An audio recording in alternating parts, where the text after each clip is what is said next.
Hey guys, Danny, Texas Pasture Plus, DRH Ag Service.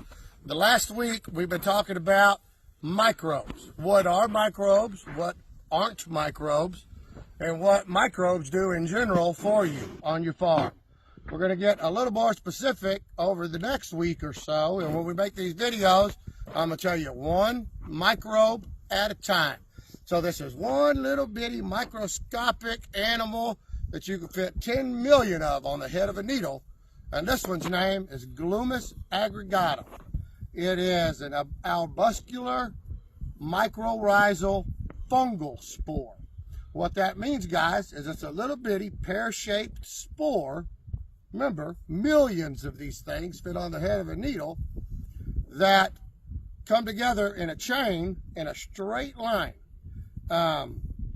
They proliferate straight, so they don't go side to side. They don't make these curves. If you have a microscope, you see a straight line of little pear-shaped spores. And what they do is they penetrate into your plant on this side, and on the other side, they go this way, and they look like little hairs of roots off of your plant. And what that does is it utilizes and it gets the nutrition from the soil, and this mycorrhizal fungal.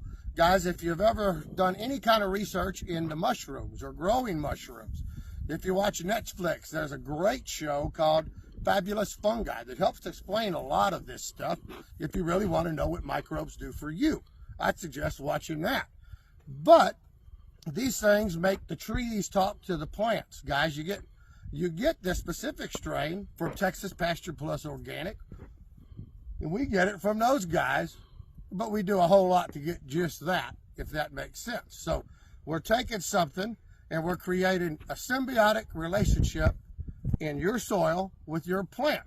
My favorite thing about this one is I get to use the word symbiotic.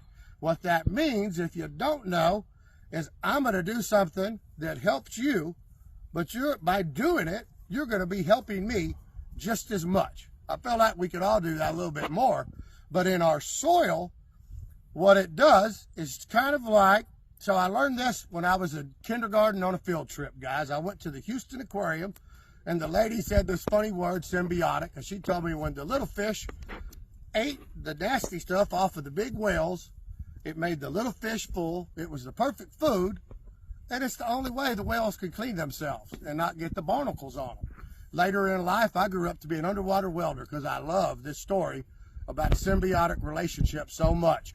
So what we do now is we create this relationship with your roots to your soil that allow you to pull mostly phosphorus out of it. If you farm, guys, if you fertilize anything, phosphorus is the most important thing. It's the most expensive thing. Nitrogen's the one we all think about the most time. It's really the cheapest one, guys. Phosphorus is expensive, and we put a lot of it in our soil when it's already here. So what this Glomus Aggregatum is on this planet to do is to convert phosphorus that's already in your soil to make it available for your plants. We call it mineralizing. In the commercial fertilizer world, it is when you it's chelating. So we take these minerals and then we put them through a treatment using microbes and gas and acid that makes them available to your plant. That's in the 15-10-5 fertilizer, guys. This, we do it 100% all natural. We let nature do it for us.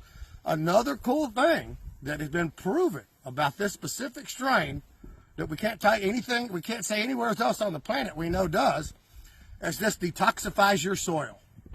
It will take arsenic-laced soil and take all the arsenic out of the soil 10 times faster than it will without adding Glomus Aggregatum. So, little superhero of the microbe world that's all over the planet, but we're giving you the best in Texas Pasture Plus Organic. Tomorrow, I'll tell you some more about a different one, guys.